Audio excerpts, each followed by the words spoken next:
XSFM입니다. I, D, W, K. 그 아실의 유승균 PD입니다. 한국이 보궐선거로 시끄러웠던 이번 주, 북한은 도쿄올림픽에, 미국은 베이징올림픽에 보이콧을 선언했고, 중국은 미국 주도의 이란 핵협정 재개에 제동을 걸었으며 중국에 반발하는 시위가 미얀마 곳곳에서 열리고 있습니다. 21년 4월 두 번째 목요일에 그것은 알기 싫다는 이달 국제정치의 흐름을 조감하는 미나문구 시간입니다.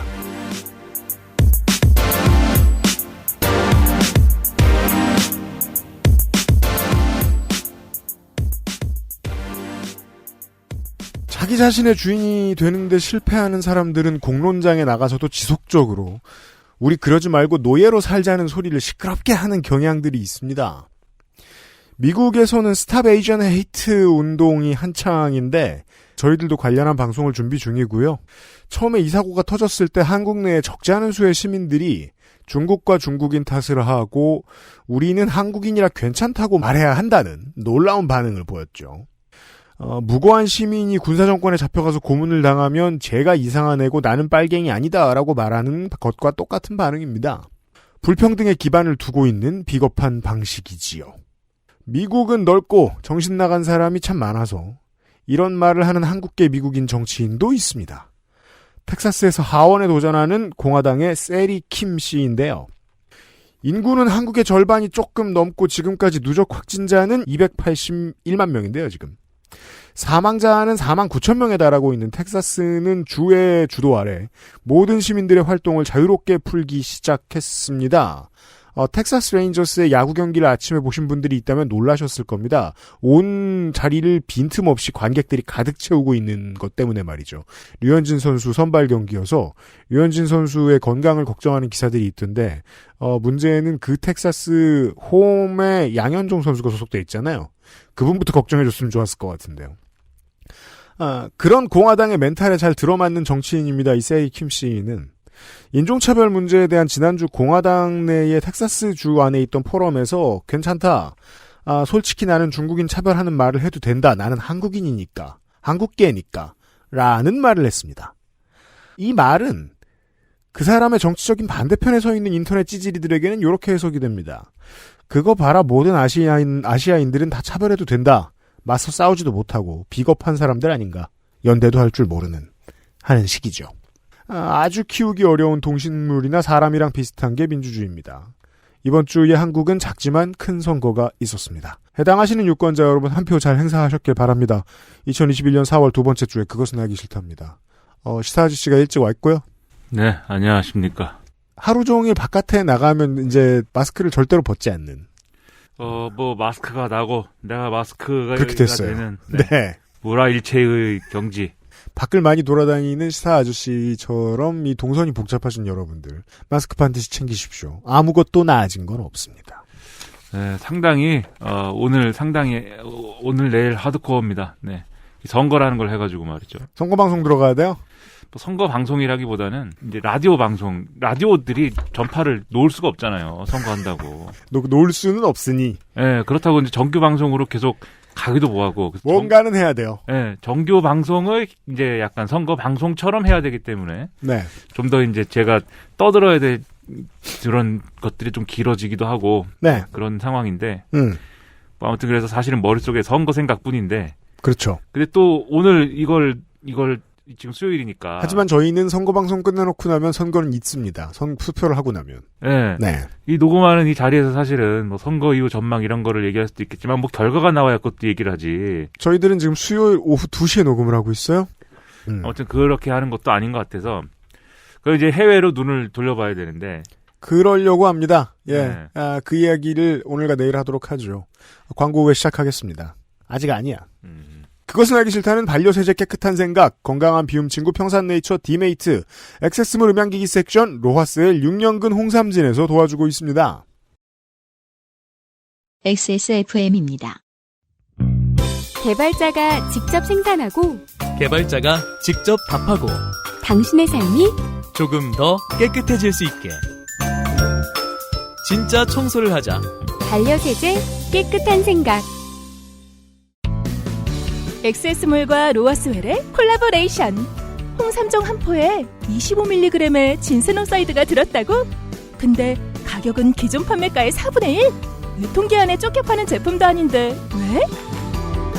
오직 엑세스몰에서만 만날 수 있는 특별전, 한정된 수량, 극한의 할인.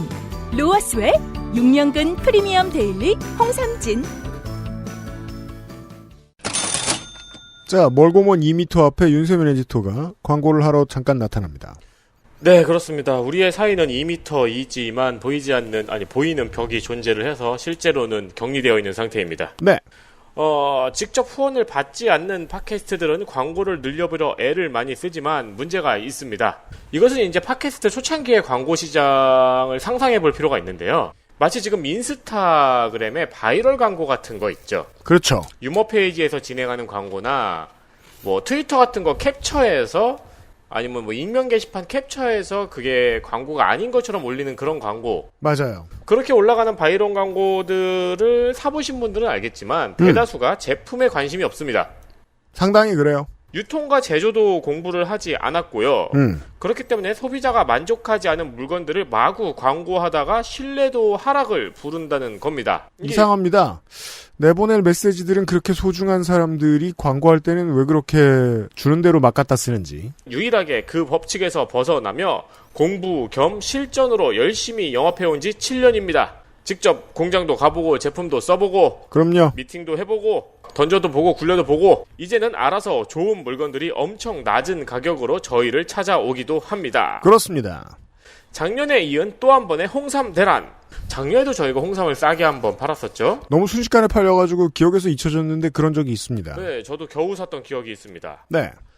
이름하여 로하스웰 홍삼 선물 세트. 현재 인터넷 최저가가 11만 940원입니다. 액세스몰의 판매가는 25,900원입니다. 밀수꾼이죠, 이쯤 되면. 이거는 이거는 공정거래위원회에서 문제를 제기할 정도예요.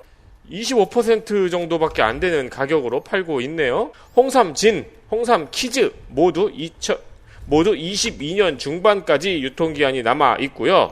유명 제품 프리미엄군의 진세노사이드 성분은 약 11에서 12mg인데 반해서 그런데 홍삼진은 25mg급입니다. 진세노사이드가 2배보다 더 들어가 있죠. 그렇답니다. 수량은 많이 준비하지 못했습니다. 한정되어 있고요. 여러분은 선물하실 곳이 많습니다. 그럼요. 다시 한번 둘러보십시오. 그 제노사이드가 뭘 역할을 하는 거예요? No! 네? 그 뭐지 이게? 그 광고에 도움이 안 될 거면 발언을 안 하는 쪽이 어떨까를 추천해드립니다. 홍삼에 들어있는 주요 성분입니다. 저희들은 건기식이라 방송에서 말하면 안 됩니다. 아 그렇구나. 네 이거 같은 진생들이 나와가지고 같은 악당을 물리치는 그런 거 아니에요?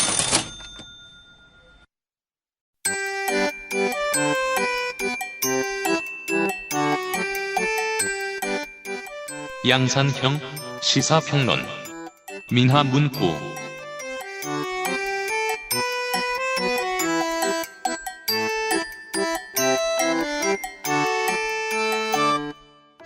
이젠 정확할지 장담을 할 수 없습니다만 들려오는 이야기에 따르면은 상업적인 시설과 회사, 은행 등에서만 따로 인터넷을 개방하는 방식을 찾아냈다더라. 그래서 일반적인 시민들은 전혀 인터넷을 쓸 수 없는 조치를 취한 지자체들이 늘어나고 있다더라. 라는 소식까지 미얀마에 들려옵니다. 미얀마의 상황은 나빠지면 더 나빠졌지 전혀 좋아지지는 않고 있습니다.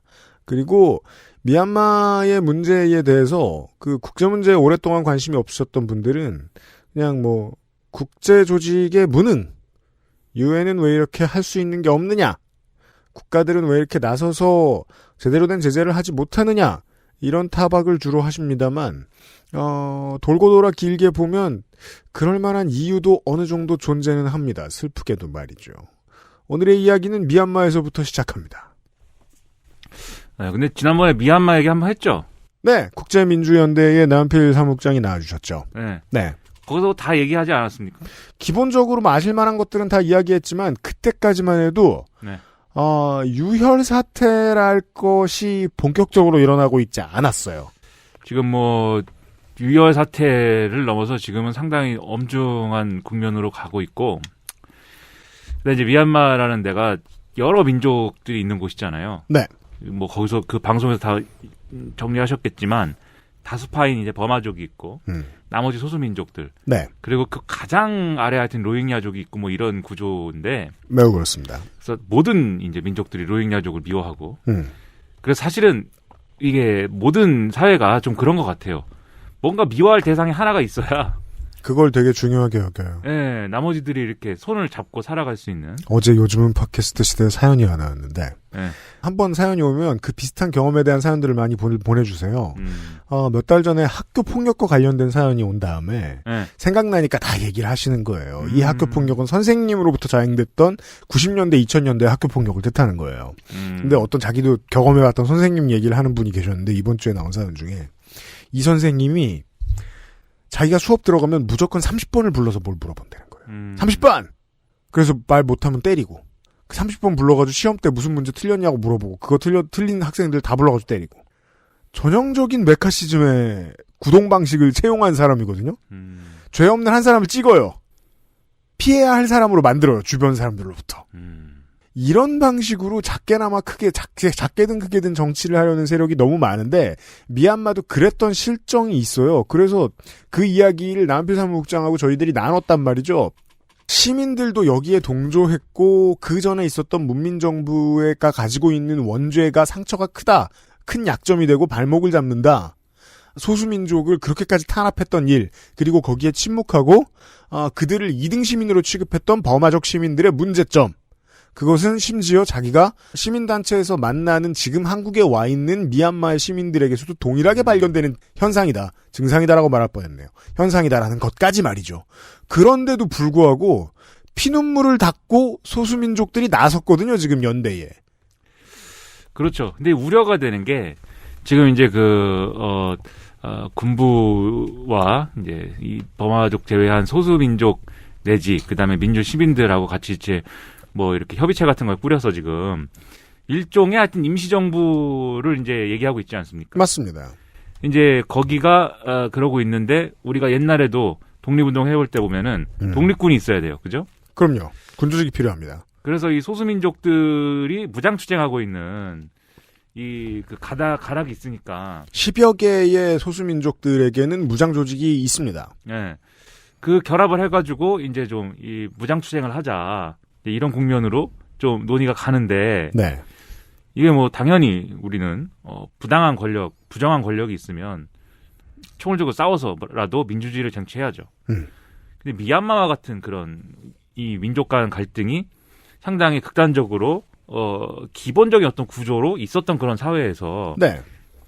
이 갈등이 내전화되면 과연 민주주의 대 군부 독재 이 구도로만 진행이 될 거냐. 좀 우려가 좀 돼요, 저는 이제 그런. 이게 이제 생각 많은 빨갱이의 고민 패턴인데, 네. 사실 저도 그렇게 고민을 했단 말이에요. 네.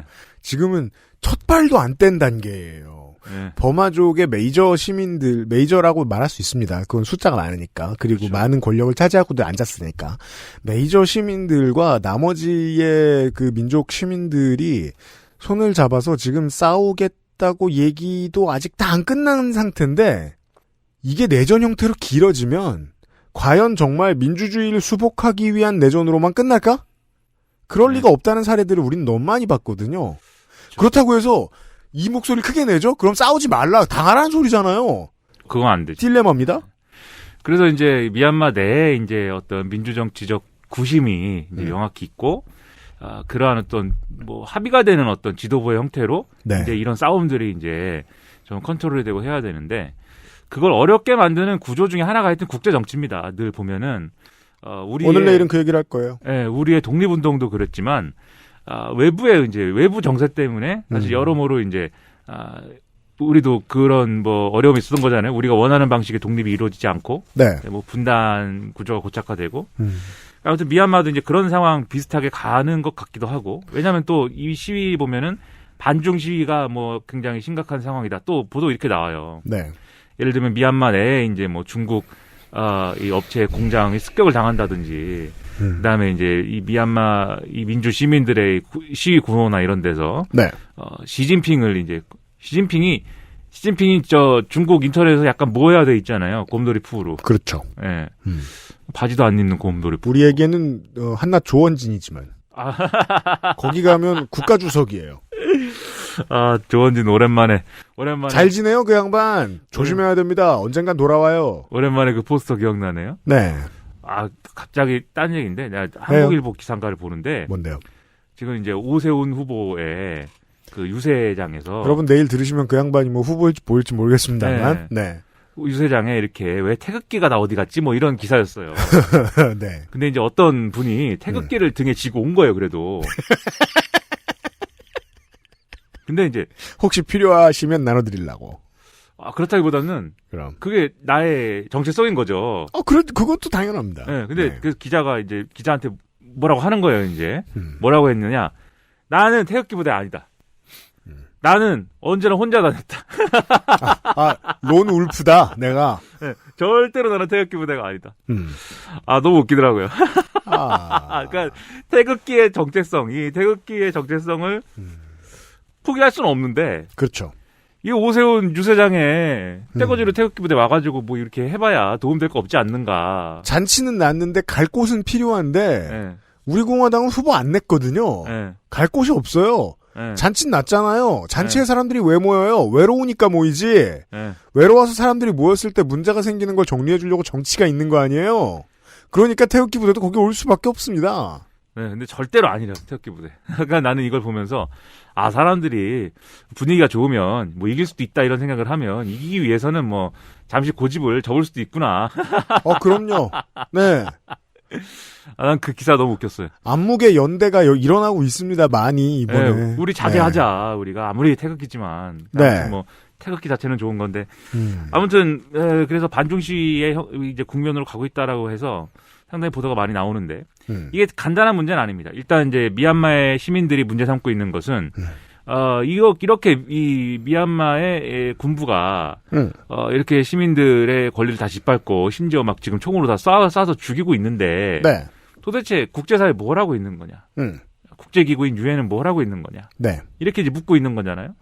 그런데 국제기구에서 그럼 왜 유엔에서 아무것도 왜 못하고 있느냐를 들여다보니까 중국이 이 모든 문제에 있어서 너무 그 내정 간섭을 하지 말자라는 취지에 이런 행동으로 미얀마에 대한 어떤 제재나 이런 것들을 막고 있다. 미얀마 사람들이 이렇게 지금 생각하고 있는 거예요.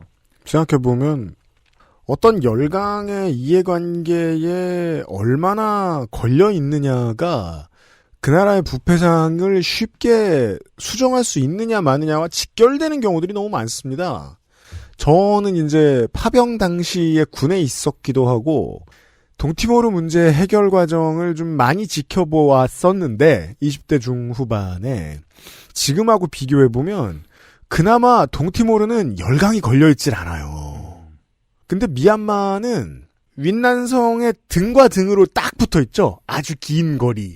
윈난성은 다른 많은 곳들이 중국의 많은 곳들이 그렇지만 경제적으로 엄청나게 부흥을 하고 있는 곳이고 잠시 후에 조목조목 소개를 해주시겠지만 윈난성이 중요한 만큼 미얀마가 중요합니다. 중국은.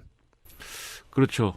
그러다 보니까 이번에 이제 군부가 이제 쿠데타로 이제 판을 엎은 직후에 네. 각국이 이제 그러지 마라 이렇게 메시지를 내는데 중국은 이제 미온적이었거든요. 네. 평화롭게 해결하자 이렇게 미온적이었기 때문에 거기서부터 이제 좀 의심이 있었던 건데 그러면 이제 근데 이렇게 생각하실 수가 있어요. 지금 말씀하셨듯이 이제 경제적 이유도 있겠지만 미얀마 사람들이 단지 그냥 중국이 소극적이다 이거 하나의 사실만 가지고 사실은 반중 시위를 하는 게 아니란 말이죠. 그렇게 모를 리가요. 거기 살면서. 네, 역사적 맥락이 있기 때문에 사실은 그 생각을 하는 거거든요. 네. 또야 이렇게 생각하는 것이기 때문에 이제 반중 정서가 그래서 이제 커지고 있는 건데 그래서 요즘에는 이 국제사회의 모든 문제가 미중 갈등으로 다 이렇게 귀결되고 있어요. 결국은 변기 같죠. 네. 다 그 안으로 들어가요. 그래서 미얀마도 그런 상황인데 미얀마는 근데 이제 이게 역사적인 이제 과정이 있었습니다. 네. 그래서 그 역사적 과정을 잠시 이제 수박 걸타기로 보자면은 원래 이제 미얀마는 뭐 쭉 지난번에도 얘기했겠지만은 뭐 영국 식민지이다가 일본 식민지이다가 이제 독립을 이제 복잡하게 하고 뭐 이런 과정이 있었잖아요. 네. 그 와중에 여러 민족들 간에 이제 통합도 해야 되고 이제 독립도 해야 되고 과제가 여러 가지가 있었는데 이걸 가장 그래도 구심점이 될 만한 사람이 아웅산이었는데 아웅산이었는데 아웅산 장군 이름 나오면 모든 민족들이 거기는 소수 민족까지 다 포함해서 네. 그 양반 내가 인정하지. 이런 분위기였기 때문에 리터럴리 국부처럼 네. 받아들여집니다. 그렇죠. 그리고 그 사람을 중심으로 해서 분위기가 딱 잡히고 그런 구심점이 있으니까는 사실 영국을 몰아내기 위해서 일본하고 같이 싸우다가 그다음에 일본 뒤통수를 쳐가지고 이렇게 뭐 이런다든지 그렇죠. 뭐 그런 걸 할 수 있었던 건데. 그리고 아웅산의 주도하에 이 민족들이 함께 자치정부를 구성하고 동등한 권리를 누리게 하겠다라고 약속을 했었거든요. 그렇죠. 문제는 그리고 얼마 안 가서 사고사했다는 거지만 아웅산이. 그렇죠. 죽어버렸지 않습니까? 네. 그리고 나서 이제 또 그러면 그 당시에는 어쨌든 뭐든지 그래요. 독립운동을 하고 어떤 그 투쟁을 통해서 정부가 수립이 되면 초창기 정부는 다 군부 인사들입니다. 그럼 결국은. 네. 왜냐하면 지금 총 들고 싸웠으니까. 총 들고 싸우는 과정에서 그 세력이 군부가 되는 거니까. 그래서 이제 그런 상황에서 이 구심점이 없어졌으니까는 자기들끼리 이해관계가 안 맞으니까 결국 특정한 이제 특정한 파벌 또는 뭐라고 해야 될지 여기에서는 민족이 이제 그냥 이제 힘으로 권력을 쥐어버리는 거죠. 네. 그게 이제 네윈이라는 사람이었거든요. 네. 1962년에 네윈이 이 쿠데타를 통해서 군부 이 지배 체제를 만듭니다. 네윈, 네가 이겼다. 그리 되었습니다. 네, 네윈. 근데 이때 중국 정부는 이게 어느 표기도 아니잖아 그건. 네, 항상 넣어둔가. 보면은 국경을 맞대고 있거나 긴밀한 어떤 관계에 있을 수밖에 없는 열강들은 그 나라 안에서 뭐 독립을 해서 뭐 자기들의 어떤 민족 자주를 실현하고 뭐 이런 얘기들을 하고 있는 것보다는 명확하게 자기들끼리도 이제 좀 이 정치 권력의 정당성이 없어서 그 정당성이 없는 거를 외세에 의존하는 그림이 되는 걸 사실은 좋아하죠. 더 좋아합니다. 그렇죠. 그건 그러니까 이웃 국가의 불안정성은 나의 영향력으로 환원될 수 있기 때문입니다. 그래서 이제 내윈 정부가 이제 들어서고 그랬을 때 중국이 인정을 그냥 해줘요. 이틀 만에. 네. 그러냐? 그러면 네가 앞으로 왕이다. 그러면서 이제 그 버마족 위주의 그런 나라의 구성이 됐는데. 네. 거기서부터 이제 사실은 중국의 이제 어떤 영향력 확대라든가 이런 것들이 거기서부터 시작이 된 거예요. 근데 이제 문제는 뭐냐면 또 군부 독재를 하는 사람 입장에서 봐도 우리도 이제 박정희라든가 이런 과거의 모델을 생각해 보면 그렇게 좋지 않아요. 또 그렇게 외세의 권력이 강해지는 게. 미얀마 군부의 입장을 생각해 봐야 되는 거예요. 결국은 내 맘대로 하고 싶은데. 네. 우리가 언제까지 중국의 중국의 부하냐 이거죠. 전통적 가치, 그러니까 옛날 역사책 속에 있던 그런 그림에서 느낄 수 있는 공포가 떠오르는 거죠. 쿠데타로 정권을 잡은 국가의 군부에서는. 우리를 마치 그 부마국처럼 여기는 거 아니겠느냐. 이것은 뭐 북한도 똑같은 생각을 하는데. 네, 그렇죠. 김정일의 유언이 제가 이제 과장해서 얘기하면 김정일의 유언이 그거라잖아요. 야, 중국을 절대 믿지 마라. 그렇죠. 중국을 절대 믿지 마. 절대 믿지 마 이거. 그러면서 그러니까 북한이 뭐 소리 높여 이야기하는 체제 보장의 가장 중요한 코드 중에 하나가 반중입니다. 그렇죠. 네. 그래서 이 미얀마 군부도 똑같은 생각을 이제 한 거죠. 네. 그래서 계속해서 이제 중국하고 뭔가 디커플링 해보려고 이런저런 시도를 하는데 네. 마침 좋은 기회가 이제 마오쩌둥이 문화 대혁명을 이제 선동을 하면서 미얀마 내에 있는 이제 중국인들이나 이 네. 중국인들이 모여 있는 이런 뭐 시설, 학교, 뭐 회사 이런 데서 이제 예를 들면은 그런 문제가 일어난 거예요. 문화 대혁명의 연장선에서 그렇죠. 마오쩌둥을 이제 뭐라 할까요? 신성시하고 이렇게 모시는 그 문화 대혁명 당시에 가장 골치가 아팠던 곳은 중국 바깥에서는 주로 동남아입니다. 화교 자본과 시스템이 그것 때문에 막 들썩들썩하니까 그렇죠. 정치권이 괴롭죠. 저게 무슨 짓이야. 우리 땅에서. 네. 그래서 이 군부가 네. 그거 하지 마라. 여기서는 그 너네 나라에서나 해. 그렇죠. 여기서는 내가 왕이다. 뭐 이거 태양 아래 태양은 하나이다. 네. 하늘 아래 두 개의 태양이 뜰 수 없다. 자, 과장해서 얘기하는 거예요. 제가 미얀마 사람도 아니고 뭐 잘 모르잖아요. 그래서 이제 이때 이제 중국의 이제 이런 영향력을 차단하기 위해서 상당히 노력을 하면서 미얀마랑 중국이랑 갈등 관계가 돼요. 네. 그러니까 미얀마 군부랑. 네. 그러던 것이 이제 중국의 문화 대혁명 그 상황이 어느 정도 정리가 되지 않습니까? 덩샤오핑이 와서 네. 그만하자. 네. 그리고 마오쩌둥의 공과는 7대3이다 그러면. 그렇죠. 이 정도로 정리하고 그만 얘기하자. 이렇게 얘기를 하면서 잘 지내보자라는 분위기가 형성이 되는데 네. 문제는 뭐냐면 이제 미얀마의 이른바 이제 1988년 시위 뭡니까 이게 이름이 8888 혁명입니다. 네. 8888 네. 8이 4개. 이거를 군부가 또 이제 이거에 대응하면서 포괄적인 진압 이런 거를 시도하지 않습니까? 그러다 보니까 당연히 당시의 국제사회는 네. 이런 이 정권이 있어서는 안 된다. 그래서 국제 제재를 이제 시작을 하게 되죠. 그죠. 저희 우리나라 올림픽 끝난 직후 네. 우리나라가 올림픽 할 때 외국인들이 보던 신문의 해외 뉴스란에 가장 시끄러웠던 것은 8888 민주화 항쟁이었습니다. 네. 그래서 이제 국제 제재를 받게 되니까 경제적으로 궁핍해지죠. 네. 그 미얀마 군부 입장에서는 경제적으로 궁핍한 상황이 뭐 독재자인 내가 배고픈 것도 문제지만 이 어쨌든 군부 독재의 최소한의 정당성은 그래도 우리가 독재를 해가지고 우리 국민들이 뭐 굶어 죽진 않습니다. 잘 먹고 잘 살게 되었다. 네. 뭐 잘 먹고 잘 사는 것까지 아니더라도 말이죠. 예. 라는 말도 하고 싶은데. 그렇죠. 그렇게까지도 얘기하고 싶지만. 근데 못 먹고 못 사니까. 예. 그러니까 전 세계의 모든 독재자들이 그런 마음 정도는 다 갖고 있어요. 내가 네. 독재를 하지만 나 비록 이렇게 비윤리적으로 하고 싱가포르처럼 되고 싶어요. 예. 쉽게 말해. 나 때문에 그래도 사람들이 잘 살게 됐다고 생각했으면 좋겠다. 네. 그런 생각을 자기 인생의 어느 시기에는 합니다. 독재자들이. 그럼 맞아요. 네, 말년에 가면 그 생각을 안 해요. 근데 예를 들면 사담 후세인도 마음 잡고 열심히 하던 때가 있었어요. 네. 네, 그런 건 역사를 보면 다 그런데 마찬가지로 이제 정신건강의 이슈가 좀 큰 것 같아요. 더 늙기 전에 뭔가를 하게 하고 네. 그 다음에 못하게 할 필요는 좀 있어요. 네. 물론 독재자는 원래부터 하면 안 됩니다만. 그렇죠. 그러니까 내 친구 정은이가 빨리 이걸 아무튼 그래가지고 그러니까 자꾸 김정은도 경제 입에 올리는 것도 네. 만약에 70대가 되면 달라질 수도 있다는 거예요. 그렇죠. 그때는 지금 20대니까. 네. 예. 그때는 진짜 플레이스테이션만 하는 사람일 수도 있어요. 맞아요. 김정은 집에서. 네. 그런 상황에서 그러면 결국은 경제적인 궁핍을 풀어야 되지 않습니까? 그때는 플레이스테이션 20쯤 나왔죠. 네. 요즘에는 이동이 잦으니까 말이죠. 지금하고 마찬가지예요. 독재를 해. 네. 못된 짓을 해. 국제사회가 제재를 하기로 해. 네. 그러면 제재가 됐기 때문에 국제사회의 일부에서는 네. 제재를 뚫고 얘네를 지원을 해주면 뭐 얻을 게 있지 않을까라고 생각하는 국가가 나와요. 네. 근데 미얀마는 등에 윈난성으로 가득하다니까요. 그래서 이 궁핍함을 해소하기 위해서 누구에게 그럼 기댈 것이냐. 결국은 중국이다 또. 네. 그래가지고 중국이 또 친절하게 대해줍니다. 야 이거 우리 이렇게 이웃끼리 말이야.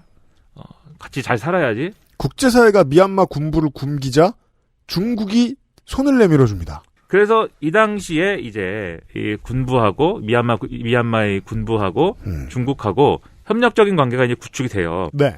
그런 것들이 이제 쭉 이제 이어져 오는데 그런데 이 미얀마 군부가 사실은 이 중국도 마냥 뭐 미얀마를 완전히 이제 모든 것을 다 해줄 수는 없는 것이고. 네.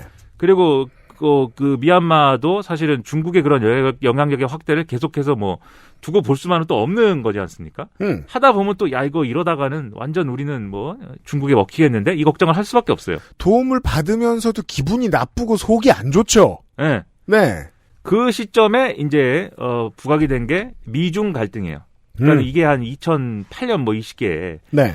오바마 대통령이 이제 당선이 된 이후에 2008년 당선이 되고 2010년 11년 가면은 이제 중국하고의 관계를 어떻게 풀 것이냐 이런 것들을 가지고 이제 상당히 이제 좀 미국의 스탠스를 정해야 된다 이런 얘기가 나오기 시작하죠. 그렇죠. 그때 중국은 우리도 많이 컸다 이런 얘기고 대국 굴기 이런 거 하잖아요. 네. 그런 거를 얘기를 하면서 우리를 제대로 대접하지 않으면 너네 큰 코 다칠 거야 미국한테. 그때부터 그런 얘기했습니다. 네, 이렇게 목소리를 높이고 이래가지고 네. 그 당시에 부주석이었던 시진핑을 차기 지도자로 유력했던 시진핑을 오바마가 자기 별장으로 부릅니다. 그렇죠. 별장으로 불러가지고 잘해보자. 니도 G2, 나도 G2, 우리 G2다 우리는. 네. 내가 1등, 내가 1등, 내가 짱. 네. 네가 이제 그 밑에 인정을 안 해준 게 아니에요. 네. 미국의 입장에서는. 네. 네가 부짱해. 그러니까 앞으로 잘 지내는 거다. 네. 근데 이제 잘 지낼 수가 없어요. 왜냐하면 그 전까지는 사실 미국이 중국을 대하는 태도라는 것은 중국은 약간 좀 뒤떨어진 국가이다. 그리고 이거 저작권 이런 개념도 없고. 네. 그리고 그러면서도 사실은 우리가 좀 잘 대해주면 되는 저 아시아에 있는 좀 큰 나라인 것이지 그렇게 경계심을 가질 필요는 없다. 이렇게 생각을 했는데. 그리고 철회장막 시대에 이미 일본을 이겨내본 경험이 있습니다. 미국은. 누가 치고 올라와 돈 벌었다고. 네. 이런 마인드가 있고 자신감이 있었어요. 중국도 그래 너네 돈 많이 벌었어? 어쩌라고 하는 생각이었겠죠. 하지만 구조상 치고 올라오는 일본과 치고 올라오는 중국은 달라요. 치고 올라오는 일본은 평화헌법이 있었기 때문에 군대를 가질 수 없었거든요. 중국은 아니에요. 그렇죠. XSFM입니다.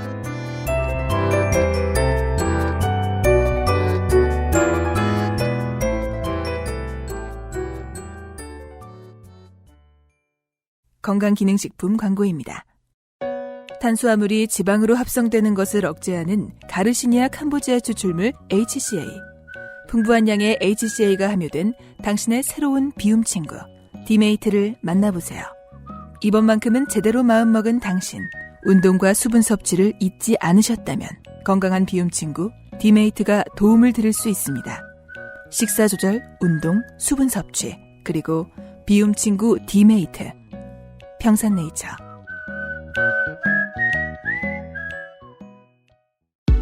Bluetooth, headphone, Monster, Sony, Zabra, wireless. Join the freedom. Access Mall. 일반 프리미엄 제품의 2배쯤? 한 포에 25mg의 진세노사이드. 한정된 수량, 극한의 할인. 오직 엑세스몰에서만 만날 수 있는 특별전. 로아스웰 6년근 프리미엄 데일리 홍삼진.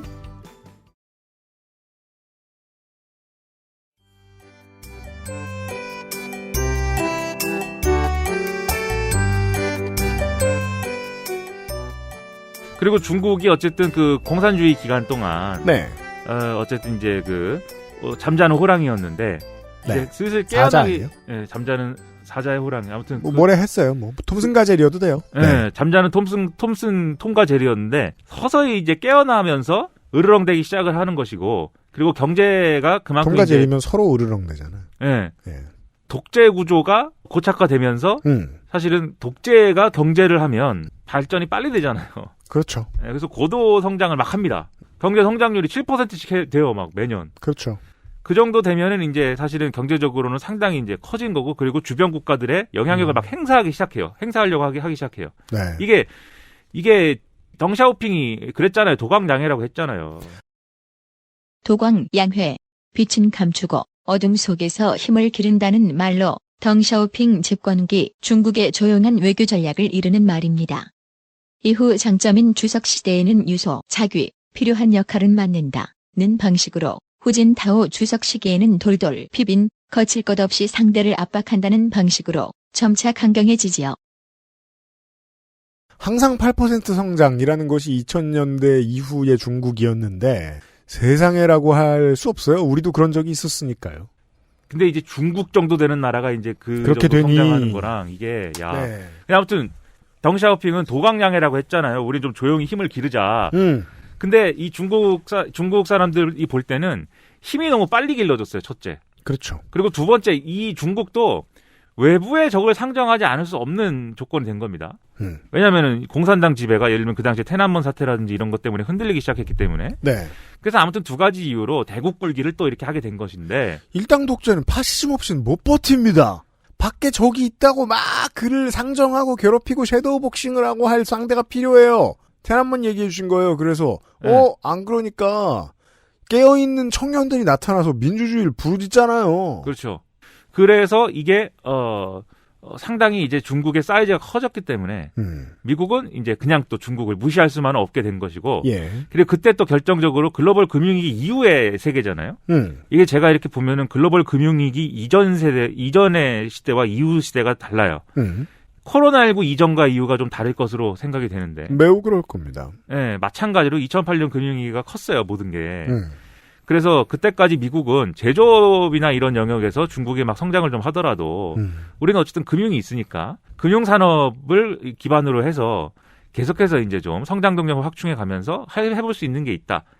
그래서 이제 제조업에 있어서는 어느 정도 중국의 추격을 용인해도 된다. 이런 분위기가 좀 있었는데, 물론 여기에 반대하는 사람들도 있었죠. 서구적인 마인드였죠. 제조업 버린다고 안 되는 거 아니야. 그렇죠. 예, 이게 그 팬데믹 이후에 상징적으로 드러난 것 같은 거잖아요.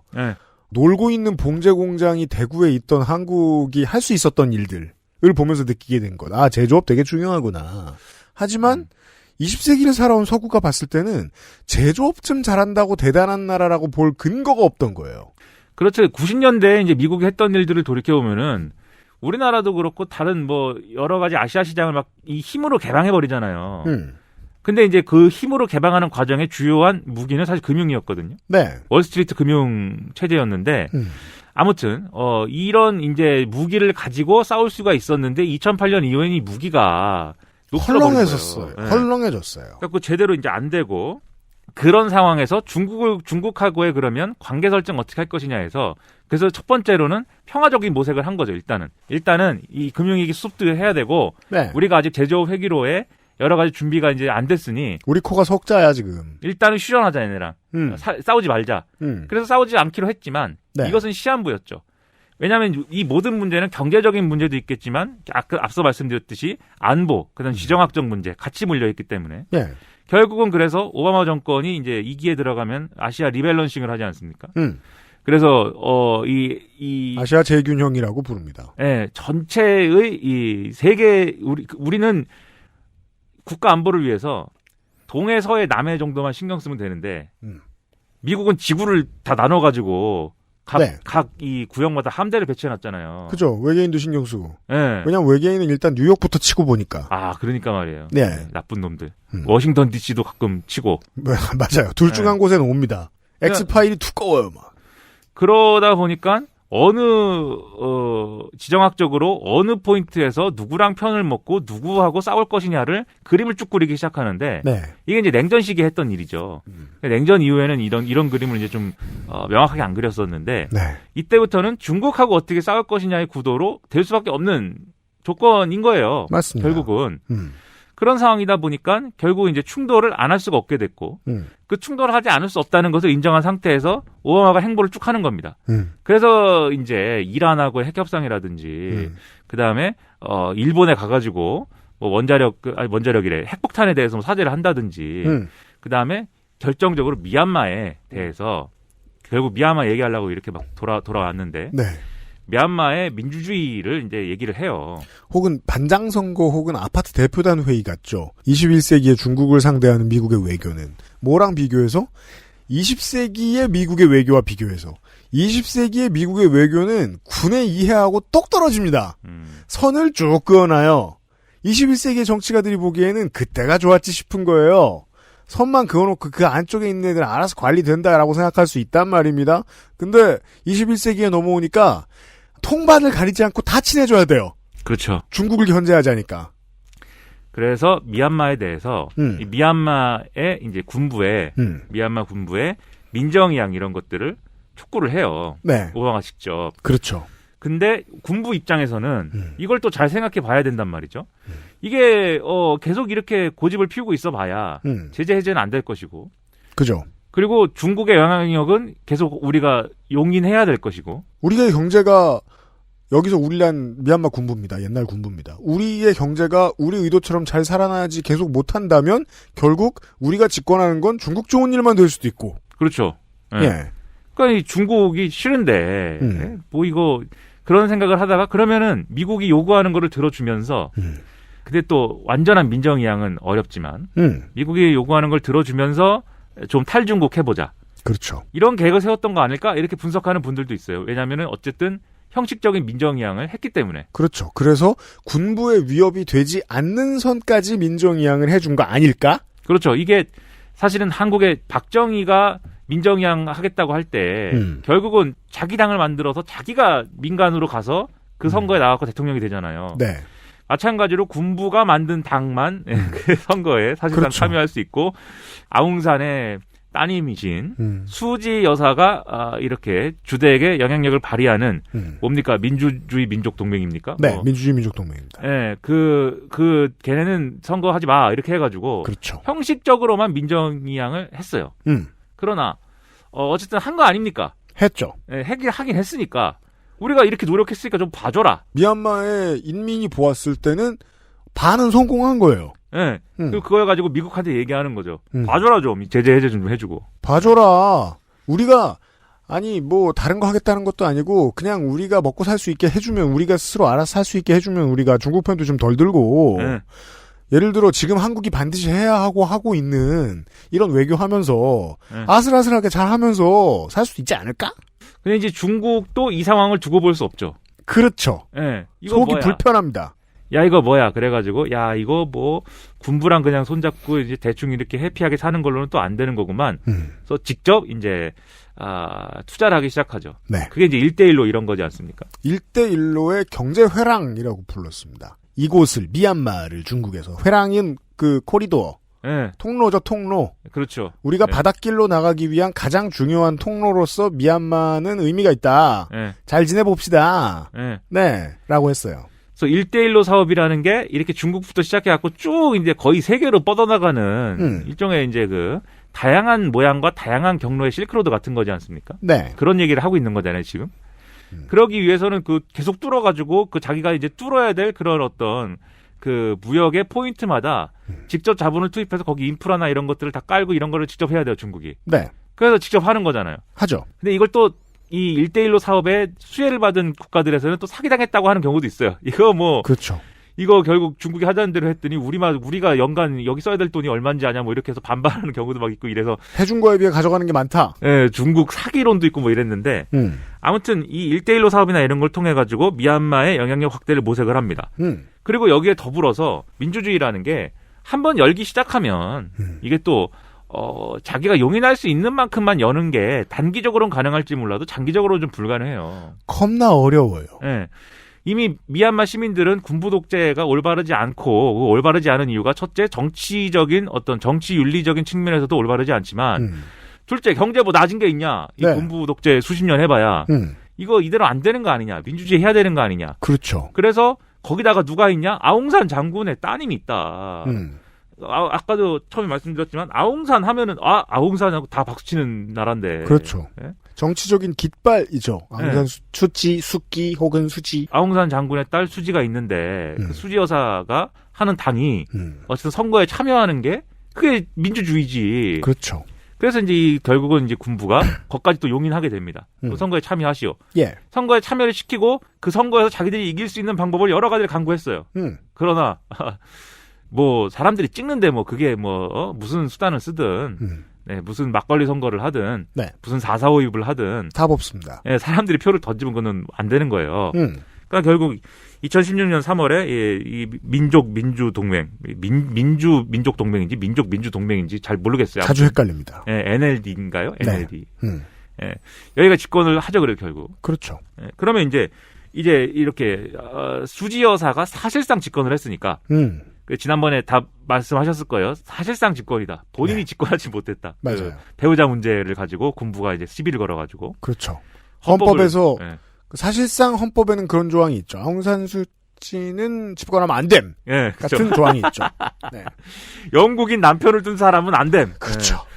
아무튼 이렇게 돼 있기 때문에 아무튼 그렇지만 실질적으로는 이제 수지 여사가 이제 집권했다 이렇게 볼 수가 있는데 그럼 서구는 기대를 할 거 아닙니까? 서방 세계에서는 네. 야 이제 미얀마가 이제는 근데 기대라는 것도 이런 기대와 저런 기대가 있을 수가 있어요. 예를 들면 우리 같은 범인들은 야 미얀마에도 이제 민주주의의 봄이 오겠구만. 야 이제 좀 미얀마도 사람들이 이렇게 폭압적인 정권에 고통을 겪지 않아도 되겠구만. 이렇게 생각을 하지만 네. 이 우리 엘리트주의 우리 지배 체제라는 것은 그런 생각은 잘 안 하고 무슨 생각을 하냐? 야 이거 또 중국 턱 밑에서 뭐 하나 또 벌어지는구만. 중국 턱 밑에서 중국말 안 듣는 이런 놈들이 드디어 이제 등장했구만. 중국이 아주 괴롭겠어. 어디 한번 당해봐. 이렇게 본단 말이죠. 네. 그래서 이제 수지 여사에게 많은 이제 서방 국가들이 바란 것은 중국에 개기면서 중국에 반대하면서 예를 들면 중국이 갖고 있는 리스크들 있지 않습니까? 신장 위구르 문제라든지, 네. 그러니까 지금의 이제 홍콩 문제라든지, 그 뭐 이런 뭐 또 뭐 있습니까? 티베트 문제라든지 이런 것들도 있는데, 그 미국의 원은 중국의 쿠바 노릇을 했으면 좋겠다고 생각을 한 거예요. 그렇죠. 우리 턱 밑에서 야 이 못된 새끼들아 네. 라고 맨날 말하면서 네, 그리고 군부를 야 이 중국의 호구들아 이렇게 하면서 그렇죠. 그러려면은 미얀마 내에서 이 수지 정권이 모든 정치적인 그다음에 모든 이 민족적인 이런 갈등을 해소하고 그리고 그 해소하는 과정이라는 걸 아주 정당성을 이제 고도로 갖춰서 네. 했어야 되는 거죠. 가령 민족 간 갈등을 이제 없는 체제를 만들어 가지고 각 민족들이 싸우지 않게 하거나 그렇죠. 특히 로힝야족에 대한 어떤 탄압이나 이런 것들을 그 전까지의 군부 엘리트 체제는 아까도 말씀드렸듯이 로힝야족에 대한 모든 민족들의 거부감을 가지고 활용해 가지고 버마족 우위의 체제를 유지해 온 거잖아요. 그렇죠. 그러니까 그게 아니게 하려면은 이제 로힝야족에 대한 탄압 이런 것들을 멈추고 아버지는 그걸 깨겠다고 했던 사람이고 그렇죠. 국가를 만들면 그렇죠. 그리고 중국과 군부를 똑같은 놈들로 만들고 그렇게 해가지고 미얀마를 이제 이 서방 세계가 좋아하는 그림으로 인정할 만한 나라로 그렇죠. 그렇게 만들었으면 좋겠다 이렇게 바란 거예요. 네. 게다가 세계가. 중국 견제 천병도 되면 참 좋겠고 네. 라고 생각했는데 네. 어느 누가 들어오느냐가 참 중요할지도 모르겠어요. 이 용기 없는 정부는 들어와서 네. 저는 이렇게 표현합니다. 온건한 선택을 반복합니다. 네. 당장 문제 없어 보일 것 같은 선택.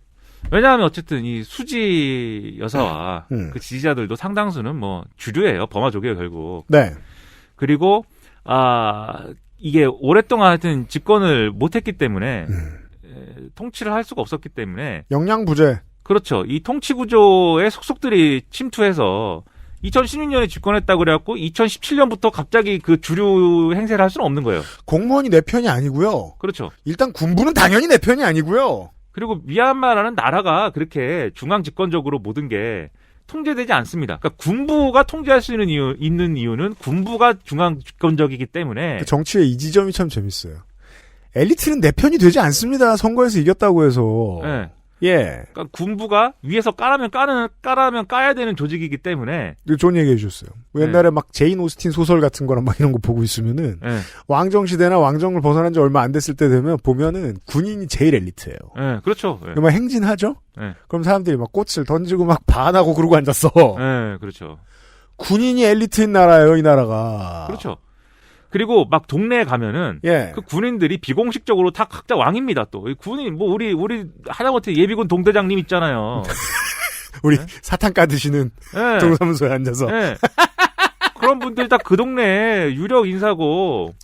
우리나라에서는 그냥 사탕만 드시는 수준인데. 네, 심지어 제가 들은 얘기 중에는 그 미얀마에서 이제 쭉 가다 보면은 자꾸 통행료 같은 걸 징수한다. 그렇죠. 네, 그럼 그 누구 주머니로 가냐? 네. 제가 이제 아주 단순화시켜서 얘기하면 동대장님 주머니로 가는 겁니다, 다. 제가 이제 예전에도 몇 번 말씀드렸었는데 베트남의 이제 제조시설과 이게 인프라가 고도화되다 보니까 베트남이 이제 점점 잘 사는 나라가 되다 보니까 중국에서 베트남으로 생산 공장을 옮겼던 많은 기업들이 베트남에서 점점 서쪽으로 가고 있어요.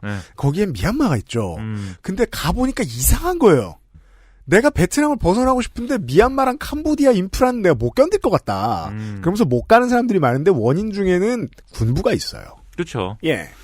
그래서 이 수지 정권이 기반이 약한 수지 정권이 이걸 깨부시지를 못하는 거예요. 그렇죠. 그래서 결국은 타협을 합니다. 개혁 드라이브가 안 됩니다. 네, 군부랑 일단 타협을 하고 단계적으로 그럼 이 영향력을 좀 차단해 가자. 그래서 일단 이 체제에 수긍을 해주고 다만 한 번 더 집권해서 한 번 더 이렇게 우리의 영향력을 확대할 수 있게 되면 개헌을 하고 그쵸. 그 개헌을 통해서 지금 군부에 유리하게 되어 있는 그런 조항들을 삭제하고 이렇게 순차적으로 해나가자 계획을 세워서 군부랑 타협을 했고 군부랑 타협을 하려고 하면은 기존의 체제 그 로힝야족에 대한 그 탄압을 기본으로 해서 이렇게 나머지 세력들이 손을 잡고 있는 그 체제를 못 바꾸는 거예요. 그러면 그렇죠.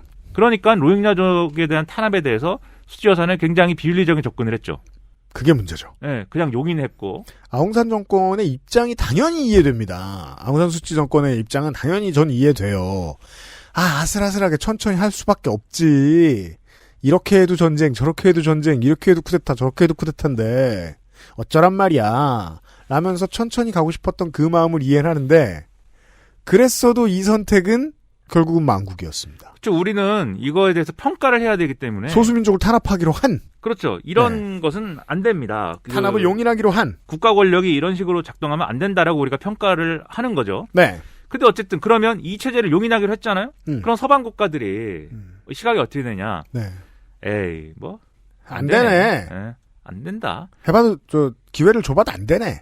그리고 이제 로힝야족 탄압 문제가 국제 문제화되면서 그때 수지 여사가 막 이렇게 나와가지고 자기들 입장 이제 좀 피력하고 자기들이 그러고 있는 거에 대한 변호를 하고 뭐 이랬잖아요. 그렇죠. 그래서 사실은 이게 그러면 이거를 또 제재를 해야 되나? 이걸 어떻게 뭐 전적으로 도와주기도 뭐하고? 그러면 이 수지 정권은 누구한테 손 벌려야 됩니까? 그럼 중국이죠. 또 중국이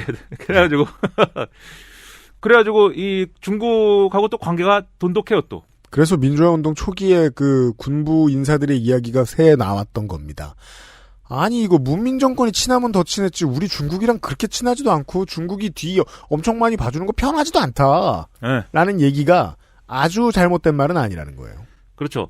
근데 이 수지 정권의 대중국 태도 자체가 미얀마 내에서는 그렇게 큰 쟁점은 아니었던 것 같아요. 어쨌든. 왜냐하면 그때까지는 어쨌든 지금과 같은 이제 항쟁 분위기는 아니었으니까. 그리고 또 무슨 선택이라도 해야 했지 않겠느냐가 이 메이저인 버마족들의 생각이었을 것이고요. 그리고 이제 어쨌든 경제적인 문제를 해결하기 위해서는 누군가의 도움을 받아야 되는 거 아니냐. 그러려면은 지금 같은 상황에서는 뭐 중국의 도움도 있을 수가 있다. 그렇습니다. 그런 생각을 했을 법한데 네. 어쨌든 이런 저런 얘기들이 다 용인이 돼서 수지 정권이 두 번째 집권을 하죠. 네.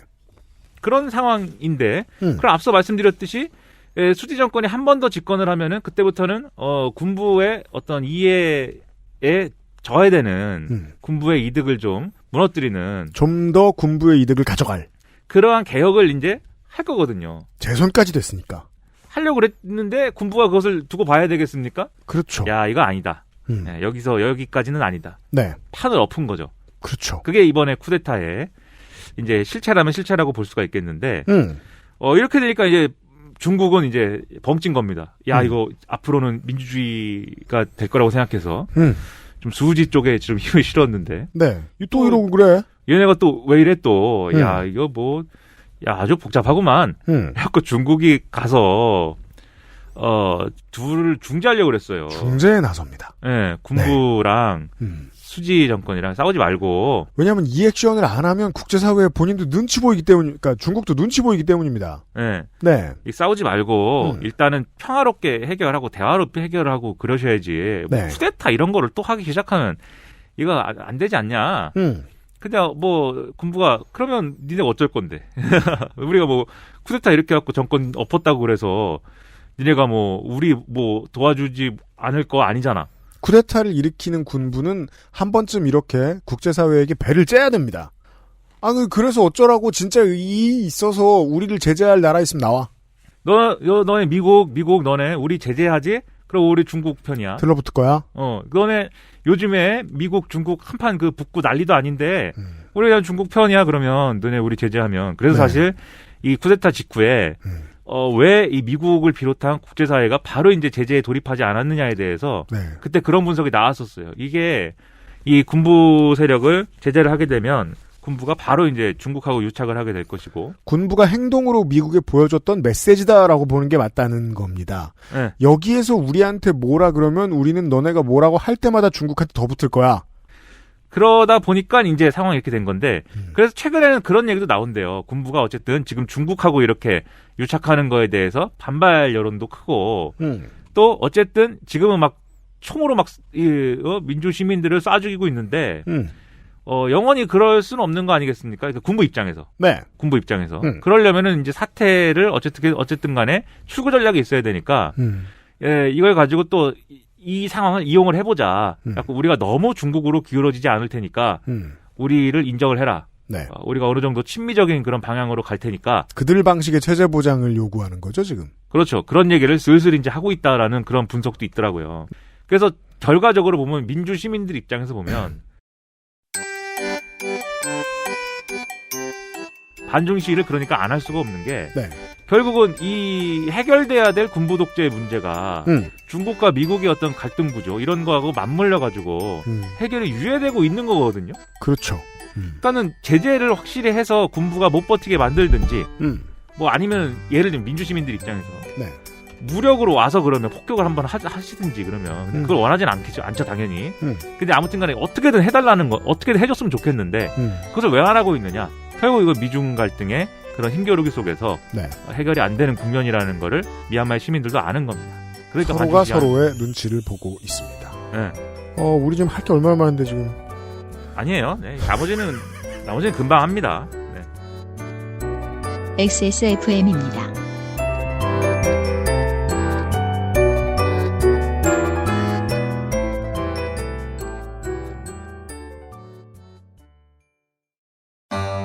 왜 그렇게 흘려 왜? 나이 40에 먹는 대로 그렇게 흘리는 거 그리 흔한 거고. 우리 딸은 또 어떻고? 아침 먹은 거, 점심 먹은 거 꼼꼼하게도 그려놔. 그리고 어찌나 활발한지 엎어져서 피가 나도 울지도 않아요. 레깅스 무릎에 핏자국 없었으면 자빠진지도 모르고. 핏자국 그거 잘 지워지지도 않아. 내가 무슨 빨래방도 이 얼룩들 무슨 수를. 이거 대체 어째야 돼? 다른 생각하지 마세요. 오직 깨끗한 생각. 얼룩된 반려세제 클리지움. Bluetooth headphone speaker Sony Monster Wireless. Join the freedom. XS Mall. JJL speaker. Charge free. Bluetooth speaker. Go. Clarity. HDBT. Headphone. Bluetooth. Sony Monster. JBL. Meet the speaker. Join the freedom. Access Mall. 건강기능식품 광고입니다. 다이어트는 선택일 뿐입니다. 하지만 시도한다면 실패하긴 싫은 당신. 건강한 비움 친구 디메이트를 고려하세요. 식사 조절, 운동, 수분 섭취, 그리고 비움 친구 디메이트. 평산네이처.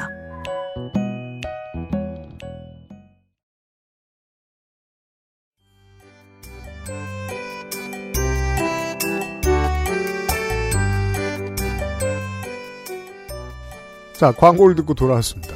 미나문구 시간입니다. 네. 자, 미얀마 이야기를 이렇게 짧은 시간 동안 해봤습니다. 네. 뭐 찰나의 순간을 했죠. 왜냐하면 지난번에 길게 했잖아요. 네. 우리가 선거 방송이 시끄러워지면서 이게 모든 미디어가 선거 이야기하는 동안에 북한은 나름의 중요한 결정을 내렸습니다. 이젠 북한 얘기예요. 도쿄 올림픽 안 나가겠다라고 얘기했는데 사실 이게 올림픽이 아니고 일본에서 연례적으로 있는 뭐 다른 행사라고 생각을 해보죠. 무슨 조총 경기들하고 뭐 만나는 이런 일이다. 근데 올해는 하지 말자라고 얘기했으면 그냥 코로나19 때문이군요 하고 말았을 거예요. 근데 보통 역사적으로 20세기부터 올림픽 불참이란 정치적인 목적을 드러내는 것이기 때문에 네. 해석을 해야 됩니다. 그러니까 냉전 시기에는 따로 열린 적도 있죠. 그럼요. 따로따로 열렸습니다. 네, 미국 식구들 나오는 올림픽, 네. 소련 식구들 나오는 올림픽, 모스크바하고 LA하고 네. 베를린하고 네. 따로따로 나갑니다. 그랬던 적도 있는데 그게 사실은 이례적이고 올림픽이라는 건 어쨌든 이거 뭐 여러 가지 국제 관계와 뭐 국제 정치 이런 게 복잡하지만 우리가 그래도 스포츠만큼은 한번 모여가지고 뭐 한번 정정당당하게 놀아봐야 되는 거 아니야? 이런 공감대에서 이제 하는 거잖아요. 그러니까 사실은 여기에 대해서 이 별다른 이유가 없이 이제 불참하겠다 이런 건 굉장히 이례적인 건데. 네. 그러니까 지금 코로나19도 코로나19 때문에 올림픽 못 가겠습니다가 아니라 이거를 취소를 하든지 무관중 경기를 하든지 뭐 이런 올림픽에 대한 입장이 있어야 되는 거죠. 그렇죠. 우리가 못 가겠다라는 거는 굉장히 이례적인 이제 주장인 것인데. 네. 어쨌든 북한의 체육성님이 네. 네? 홈페이지에 뭐 무슨 뭐 조선 성이 장관이죠. 예, 조선 체육인가 뭐 그런 이름의 홈페이지에다가 네. 코로나19 대응 차원에서 우리는 도쿄 올림픽 안 간다. 이렇게 딱 써올려 가지고 그렇죠. 이게 뉴스가 막 나왔습니다. 왜냐하면 우리는 소셜하듯 했어요. 네, 도쿄 올림픽 한번 이용해 보려고 그랬는데 네. 제2의 평창 이 생각을 가지고 도쿄 올림픽에 중국도 오고 북한도 오고 미국도 오고 우리도 가니 그 자리에 모여 가지고 앞으로 그러면 미중이래. 북미대 어떻게 할 것인지. 사실 통일부랑 문체부는 그거 하라고 정해진 인력도 있기 때문에 네. 목숨 걸고 그거 하는 사람들이 있단 말이에요. 네. 예. 그 얘기를 하고 동시에 네. 그러면 이 도쿄올림픽에서 그 그림 만들려면 일본하고 관계를 풀어야 되잖아. 그렇죠. 이렇게 가는 거였는데. 북한, 일본을 다 데리고 가야 도쿄올림픽에서 그 그림을 한번 만들어낼까 말까 상황이었는데. 북한이 이렇게 안 갑니다 해버리면. 확 날아갔어요. 네, 도쿄올림픽은 그럼 우리한테 뭐냐. 네. 네. 일본은 도쿄올림픽을 하고 싶은 이유가 있어요. 지난번에도 말씀드렸지만 64년입니까? 하여튼 60 몇 년의 도쿄올림픽의 기억이 굉장히 강하게 남아있기 때문에 네. 그때 그걸 하면서 그 올림픽을 하면서 더 이상 일본은 전후가 아니다. 이제는 성장만이 남아있다. 이 아베 신조가 쓴 아름다운 나라로라는 책이 있습니다. 자기의 망상을 이제 써놓은 책이죠. 근데 그 책에도 보면은 도쿄올림픽이 출발점이에요. 그때 그 기억. 네. 이제는 확실히 전후다라고 하는. 더 이상 전쟁에 책임지지 않아도 되고 전쟁에 남에게 폐를 끼친 거에 대해서 사과하지 않아도 되는. 근데 이제 그렇지 않은 상황이잖아요, 계속. 그러니까는 이번에 2020년 도쿄올림픽으로 다시 한번 그러한 종교를 한번 지어보자. 우리는 앞으로는 이 도쿄올림픽을 끝으로 보통 국가, 우리 마음대로 하는 국가, 전쟁할 수 있는 국가로 가는 거야. 이런 분위기를 막 만들어서 막 이렇게 붐업을 하려고 했던 건데. 그래서 그런 칼럼도 봤어요. 브라질에서 이제 폐막식에서 아베 총리가 네. 이 도쿄올림픽 예고를 해야 되잖아요. 그래서 그 일본의 시내 한복판에서 파이프를 타고 브라질로 나오는 마리오 코스프레를 했죠. 네, 그렇죠. 이것이 이제 그 전쟁의 터널을 뚫고 평화헌법의 터널을 뚫고 나와서 아무 거북이나 죽여도 되는 마리오가 되었다. 이제 우린 나는 버섯을 먹고 아무거나 막 던져서 죽이겠다라는 의미다. 시적절한 논평이었다 이렇게 생각해요. 네, 거북이는 밟으면 밟힌다. 거북이는 밟고 막 찰 거야. 다른 거북이를 죽이기 위해서 차고, 들고 던지고 막. 네. 우리가 가만히 있을 것 같아. 별 먹을 거야. 뭐 이렇게. 별 한번 먹으면 너희는 그런 의미가 실제로 담겨 있었는데 또 그렇게까지는 아니었겠죠. 근데 아무튼 총리가 바뀐 지금도. 그래서 이제 사실은 스가 요시히데도 이 상황을 나름대로 이용해 보려고 했어요. 왜냐하면 그동안 너무 여론이 안 좋았고 네. 스가 요시히데 총리에 대해서 코로나19 뭐 하는 거냐, 그렇죠. 뭐 이렇게 뭐 이런 게 어딨냐 이런 분위기가 있었고 스캔들이 또 있잖아요. 아들이 총무성 접대 이 지방 방송사와 연관이 있는 아들이 총무성을 접대했다. 네. 이게 또 보도가 나오고 이래가지고 그게 뭐냐 뭐 이렇게 되고 이미지 상당히 안 좋아져 있는데 지금 그래도 어느 정도 지지율이 좀 만회가 되긴 했어요. 거기는 뭐 사건이 없으면 자연스럽게 만회가 되더라고요. 사건이 계속 일어나면은 일본 정치에 대한 통찰입니다. 네. 아무것도 안 하면 네. 아무 실수도 안 하면 네. 대충 올라간다. 그래서 이제 뭐처럼 이제 그러면 어쨌든 지지율이 하락하는 건 막았으니 어떻게 그러면 다시 이 정권의 동력을 어떻게 되살릴 것인가. 네. 북한하고 또 뭔가 해보면 된다라는 게 있어요. 그러니까 일본은 항상 뭘 하다가 잘 안 되는 부분이 있으면 북한하고 한번 풀어보면 어때? 이게 아이디어로 나옵니다. 왜냐하면 네. 일본이라는 나라가 너무 주변 나라에 너무 폐해를 끼치고 너무 그 가해자잖아요. 근데 북한하고 얘기를 하면 자기들이 피해자거든요. 네, 프로모션 파트너예요. 그래서 그 납치자 문제가 있으니까 네. 우리가 북한에 대해서 피해를 입었기 때문에 지금까지는 우리가 다른 나라에 보상해주는 얘기였는데 우리가 그러면 여기에 대해서 그러면 해결을 요구하고 책임을 요구할 수 있는 그런 주제다 이게. 그래서 네. 이 문제를 가지고 우리가 억울하게 피해 입은 거에 대해서 내가 가가지고 해결했어. 스가 요시히데가 해결했어. 네. 이러면 뜨는 거거든요 또. 그러니까 아베 신조가 뜬 이유도 그거였지 않았습니까? 고이즈미 시절에 네. 가가지고 김정일이랑 담판을 짓고 뭐 이런 거. 납북자 문제 해결하시오 이렇게 한 거. 네. 그걸 하려고 그랬는데 그러려면 도쿄올림픽에 또 북한이 와가지고 뭔가 대화무드가 만들어지는 게 필요했죠. 그렇죠. 동시에 그런데 그게 되려면은 미국의 대북 전략이나 이런 게 대북 정책이나 이런 게 뭔가 가닥이 잡혀야지 그것도 되는 겁니다. 미국이 책장을 좀 열어주고 네. 예 문의 빗장을 좀 풀까 말까 하고 그 근처에도 다가가야 되는데 네. 네. 그러니까 이게 일본도 미국이 허용하지 않는 수준에서 할 수는 없어요. 그러니까 북한하고 푸는 게 고이즈미 주니치로는 그렇게 했습니다. 고이즈미 주니치로는 그걸 했습니다. 네, 미국의 이런 양해나 이런 게 없는 상황에서 그냥 방북 일정 잡아버리고 들이받았죠. 네, 그냥 해버렸거든요. 덕분에 아베 신조가 광을 팔았고 네. 북한에서. 물론 그 대가로 고이즈미는 그 이후 상당 기간 이제 친미 정치인으로 이제 친미 정치인을 했어야 됐지만 그렇죠. 나중에 이제 그 아들 부시 미국에서 만나가지고 엘비스 프레슬리 흉내내고 막 이러잖아요. 그렇죠. 엘비스 프레슬리 선곡 앨범도 내고. 그러니까 이런 걸 했어야 됐지만 어쨌든 지금의 스가 요시히데 그리고 지금의 이제 미일 관계, 지금의 국제 정세는 그렇지 않은 게 이제는 중국이 있지 않습니까? 그렇죠. 중국 앞에 그땐 쉬웠죠. 네, 중국 앞에 미일이 단단한 연대를 이루고 손을 잡고 있어야지 돌발 행동하면 되겠느냐. 그래서 사실은 말은 납치자 문제 해결하겠습니다. 직접 만날 수도 있습니다. 이렇게 얘기는 하지만 그 동력을 만들려면 미국이 그러면 북한하고 한번 대화를 해보자. 이 무드가 잡혀야 돼요. 무조건. 한국보다 훨씬 훨씬까지는 모르겠습니다만 능동적인 자세가 안 나옵니다. 일본이. 우리는 이 한반도 문제의 당사자지 않습니까? 네. 그렇기 때문에 어느 정도의 그 룸이 있는데 아무리 당사자 아닌 것처럼 떠밀고 내보내려고 해도 네. 당사자입니다 하면서 뭐라고도 자꾸 할 방법이 있는 것처럼 이야기하고 액션을 하는데 한국의 정권은 네. 일본은 지금은 늘 그랬지만 미국 눈치를 봐야 됩니다. 그렇죠. 근데 미국이 지금 확정을 안 하고 있고 북한은 어떻게 할 것인지 오히려 뒤에도 좀 얘기하겠지만 이용만 하는 거거든요. 북한 문제를. 맞아요. 중국하고 한판 붙기 위한. 그러다 보니까 일본이 이렇게 납치자 문제 해결 한번 해보겠습니다라고 얘기는 하지만 별 뾰족한 수는 없는 와중에 거기도 이제 자체 대북 제재 이런 거를 또 하고 있습니다. 그럼요. 왜냐하면은 이것도 이제 트럼프 시대에 거기 또 발 맞추느라 그리고 트럼프 귀를 잡고서는 북한한테 세게 해야 됩니다. 그렇죠. 예? 우리 제재도 하고요. 그래야 이제 테이블에 나오지. 대화 테이블에 나와가지고 성실히 협상을 하지. 지금 저 대화한다고 하는 거 저거 다 거짓말입니다. 이거 하면서 이스라엘이 그 이란에 대해서 하는 액션과 비슷한 태도를 네. 취합니다. 네. 예. 더 족치세요. 네. 예. 자꾸 대북 제재를 하는데 이게 대북 제재가 극존칭이에요. 예. 대북 제재가 시효가 있어요. 네. 그렇기 때문에 끝날 쯤 되면은 연장을 해야 됩니다. 그렇죠. 연장을 하거나 끝내야 됩니다. 근데 방금 말씀드렸듯이 그냥 끝낼 수가 없는 조건이잖아요. 그러니까 자연스럽게 그럼 연장을 하지 뭐. 이렇게 된 거예요. 네. 근데 연장을 결정한 날 북한이 일본 올림픽 안 간다. 이렇게 나와버리니까. 그렇습니다. 예. 그 스가 시대도 약간 면이 안 서게 됐죠, 그러면. 내다보고 했어야 되는 거 아니냐, 이걸. 북한이 어떤 액션을 취할지. 예. 라는 혼이 일단 날 거고요, 국내 여론으로부터.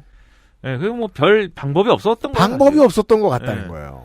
그러니까 어쨌든 그리고 이제 사실 북한의 올림픽 불참이 꼭 이 제재 연장 때문이냐도 사실은 이제 모를 일이에요. 왜냐하면 북한은 북한 나름대로 지금까지 이 대미 문제에 관해서 이것 역시 미중 간의 갈등 국면에서 그 하위 변수가 우리가 돼가지고 그렇게 해서 장기전으로 푸는 것밖에 답이 없는 것 같다. 하노이 이후에 그렇게 경향을 잡고 있거든요. 북한이 그런 걸 모를 리가 없습니다. 그러니까 사실은 그러한 국면이 대화 국면이 즉 미국하고 직접 협상할 수 있는 그런 조건과 국면이 네. 만들어지지 않은 이상 굳이 도쿄올림픽 갈 필요는 없다. 그렇죠. 그리고 그러지 않아도 코로나19 때문에 지금 편집증적인 증상이 나타나고 있단 말이에요. 북한이 지금. 우리는 뭐 겉에서 들으니까 실제로 정확히 알 방법은 전혀 없습니다만 네. 코로나19의 방역에 대해서 아무런 대책이 없다는 얘기는 많이 듣습니다. 북한이. 진단도 안 되고 뭐 백신도 없고 뭐 이러잖아요. 그래서 얼마 전에 뭐 백신 회사를 해킹하려고 그랬잖아요. 파이자입니까? 네. 예, 아무튼 그런 노력은 하지만 지금 뭐 없기 노력이죠. 때문에 바이러스가 지금 있는지 없는지도 모르고 누가 감염됐는지 어땠는지도 사실은 모르는 상황이니. 맞아요. 그러니 김정은 혼자만 마스크를 안 쓰고 나머지는 다 쓰고 있는 그런 광경이 그래서 연출되는 건데. 맞아요. 그러다 보니까 굉장히 코로나19에서 편집증적으로 지금 대응을 하고 있단 말이에요. 어딜 다 무조건 봉쇄해 버린다거나. 뭐 아무튼 극단적인 정책 뭐 어느 정도로 사실일지 모르겠지만 네. 바닷물까지 지금 소독한다 뭐 이런 얘기도 있는데 아무튼 그래서 수산물 소비가 안 된다 뭐 이런 것도 있는데 네. 아무튼 그러다 보니까는 결국 이거저거 다 따져봤을 때 도쿄올림픽 그냥 가지 않는 것이 합리적인 선택이야. 이런 결론을 내렸을 가능성이 크다는 거죠, 북한은. 그럴 수 있습니다. 네, 그러면은 이게 그러면은 우리 입장에서는 이 모든 과정을 쭉 얘기했지만 네. 북한하고 미국하고 뭔가 협상을 해가지고 대화를 해가지고 문제가 해결됐으면 좋겠어요. 라고 하는 나라는 그 정부는 지금 우리밖에 없어요, 지금. 네. 다 미국하고 중국의 힘겨루기를 생각하지. 그죠. 근데 우리는 어쨌든 도쿄올림픽이 그래도 마지막으로 그 기회를 한번 잡아보고자 했지만 그 한국의 입장은 없어져 가고 있기 때문에 네. 이 정권 내에 이 북한 문제 해결하기가 어렵다. 그건 제가 사실은 여기서도 한일 회담 이후에 좀 말씀을 드렸었습니다. 네. 이 정권 내 해결 어떤 이 기회를 잡는 것이 쉽지 않다. 한국 어렵다. 정권이 이제 지난 4년간 분주하게 많은 것들을 해왔고 실제로 보여지게 뭘 한 것도 있었는데 그 전에 했던 것만큼 임팩트 있는 뭘 할 방법은 지금은 없고 그 전에 한 거 반이라도 따라가 보자 라면서 추진했던 것들도 지금 안 되게 생겼다라는 거고 우리가 그 선거 전국에 휩쓸려서 또 하나 못 본 것 중에 하나는 이 2+2 회담입니다. 이제는 한국 얘기를 좀 하죠. 그래서 이런 이제 난맥상을 보여준 게 또 방금 말씀하신 2+2입니다. 네. 이게 국무장관, 국방장관을 만났습니다. 미국의 이제 토니 블링컨이라는 네. 바이든의 뭐 최측근이에요. 바이든의 최측근인데 국무장관이고 이제 그다음에 로이드 오스틴 국방장관이고. 네. 와가지고 이제 순회를 했습니다. 일본 갔다가 한국 왔어요. 프로모션 투어를 다녔습니다. 네. 일본에서는 하고 싶은 얘기 다 했습니다. 맞아요. 그거 되게 일단, 온도 차이가 납니다. 네. 거기서 일단 쿼드 얘기부터 시작을 했어요. 쿼드 모여봐라. 그죠. 넥타이를 풉니다. 일본 가면. 네. 야, 쿼드 모여봐라. 야, 우리 사총사 모여봐라. 미국, 일본, 인도, 호주. 딱 해가지고 화상 딱 띄워가지고. 네. 얘들아, 우리가 어떻게 해야겠니? 중국하고 한번 인도 태평양 전략 인도 들어가잖아. 한번 겨뤄봐야 되지 않겠냐. 딱 이렇게 회합을 딱 온라인으로 비대면으로 회합을 딱 하고 쿼드는 영원하다. 이거 딱 하고 그 다음에 중국은 안 된다. 네. 중국은 이 인권 침해하고 말이야. 국제사회의 룰을 하나도 안 지켜요. 험담합니다. 네, 이건 나쁜 나라야. 북한에 대해서. 북한은 자기네 나라 국민들의 인권을 그렇게 침해하고 이거 뭐 중국하고 똑같은 나라 아니냐? 이렇게 얘기하고. 네. 앞으로는 한미일이 잘 지내서 우리 미국의 영도를 따라서 중국하고 한번 잘 싸워보자고 이렇게 얘기했어요. 그리고 이제 한국에 왔습니다. 그렇죠. 그래서 우리는 이렇게 앉아가지고 그 얘기를 이제 들어야 되는데 다시 넥타이를 매야 됩니다. 그 미국의 네. 대표들은. 미국은 아무리 그래도 미국의 장관이라는 사람들이 여기 와가지고 분위기 안 맞추면 안 되잖아요. 네. 이제 한국이 원하는 게 뭔지 알죠. 그러니까 북한하고 대화를 뭐 하자고 할 것이고 네. 중국을 너무 자극하지 말자고 할 것이고 왜냐하면 경제적으로 굉장히 중국하고는 긴밀하니까. 미국의 입장을 봅니다. 일본에 가서 한 것처럼 막 넥타이를 풀고 아무 소리나 막 할 것 같아. 그래서 우리는 북한을 겁나 혼내줄 거거든? 이런 소리를 하면 중국한테 뭘 더 개방해주고 중국한테 얼마나 더 많은 떡을 한국이 쥐어줄지 알 수가 없습니다. 긴장되는 상대예요. 그렇죠. 그래가지고 만나서 이제 외교장관 회의 이런 걸 해가지고 공동 합의문 같은 거를 냈어요. 근데 거기 보면은 톤 다운을 했다는 게 좀 명확합니다. 네. 그래서 그 합의문을 쭉 보면은 중국이라는 이제 구체적인 표현도 없고 북한에 대해서도 이제 비핵화라는 원칙을 확인하고 그렇죠. 거기에 대해서 이제 노력을 하는데 완전히 합의할게요. 우리가 정말 열심히, 필요한 일들에 대해서 외교와 대화로 이제 노력을 할 것인데 다만 한국과 미국이 완전히 조율된 전략으로 네. 대응해야 된다. 그러니까 이런 건 사실 좀 이중적인 의미가 있죠. 그렇죠. 미국 입장에서는 한국더러 너무 앞서 나가지 마라. 그렇죠. 완전히 조율 안 된 건 하지 마. 예. 예. 그리고 한국 입장에서 미국에 대해서 너무 너네 강경책 위주로는 가지 마라. 이 얘기를 하고 싶은 거고. 어떤 건 조율을 좀 해. 그렇죠. 해야 되니까. 예. 예. 그래서 그런 정도의 타협이 이루어진 그런 문장의 합의문이 나왔는데 완전한 조율이란 말이 처음에는 이 비관적으로만 많이 해석됐는데 한국의 입장에서도 좋게 해석할 방법은 있습니다. 그런데 문제는 뭐냐면 이런 합의문을 내면 네. 이제 질의응답이 있다는 것이죠. 그렇죠. 기자들이 이제 넥타이 푸는 시간.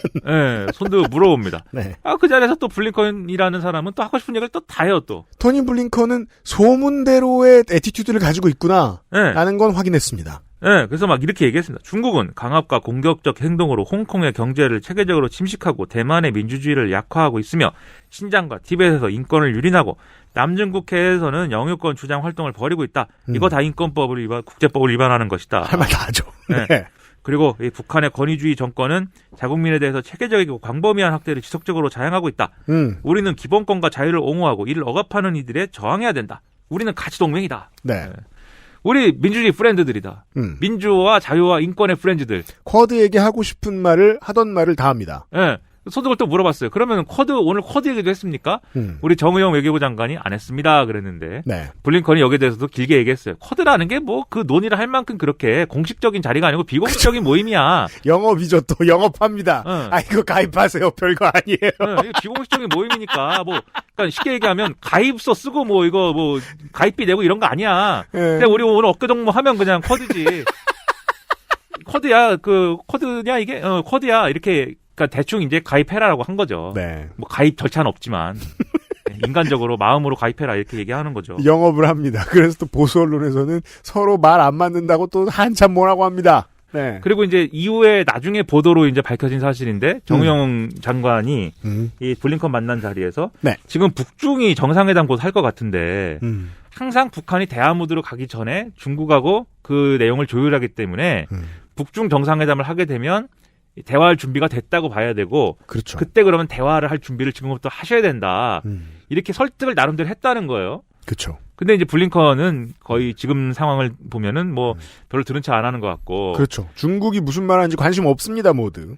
예. 아니, 중국이 무슨 말 하는지 관심 있는데 북한이 뭐라고 하는지 신경 안 쓴다. 그건 기본 옵션입니다. 네, 중국을 어떻게 하면 혼내줄 것인지가 내 관심사다. 네. 이런 분위기여서 이런 이 2+2를 이 그림을 보면 무슨 상황인지가 아주 노골적으로 정확하게 드러나고 있다는 거예요.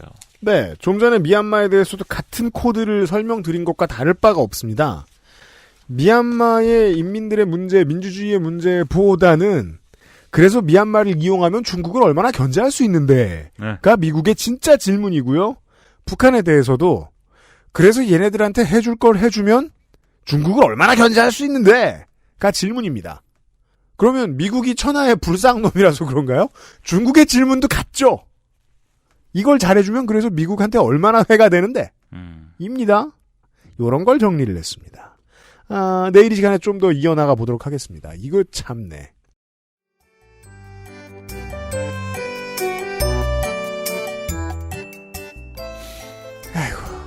이게 우리 저 분량 시비하는 거 지치지도 않나 우리? 네? 아니 되게 왜요? 이번 주에 되게 짧을 줄 알았는데? 짧잖아요 지금. 이게 뭐야 지금? 짧잖아요. 순식간인데 이거. 자, 내일 짧게 합시다. 자, 내일은 알래스카에서부터 이야기를 이어나가도록 하겠습니다. 시사 아저씨와 함께 인사드리도록 하겠습니다. 유승균 PD입니다. 수고하셨습니다. 듣느라. XSFM입니다. I, D, W, K